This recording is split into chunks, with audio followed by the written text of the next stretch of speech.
Hi guys! So today it's Saturday, pupunta ngayon tayo sa loob ng ating opisina. Papakita ko lang sa inyo kung paano namin ginagawa ang ating Saturday event. So ngayon nandito yung mga GMs natin, syempre GM Kenichi at GM Rene.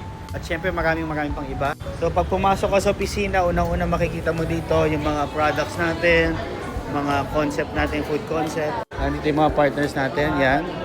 So ngayon, para makita niyo yung talagang concept ng mga food natin, nandito yan.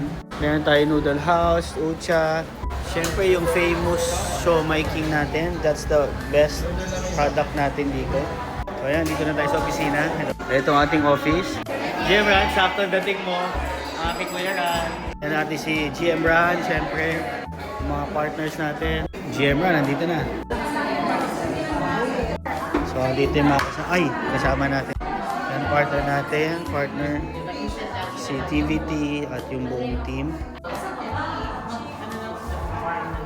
So yan po ang ating opisina. So kung nandyan ka, wala kang ginagawa, message mo lang ako, i-tour kita dito para makita mo naman yung mga food concept at mga products natin. Alright? So again, good morning sa inyo lahat. Thank you!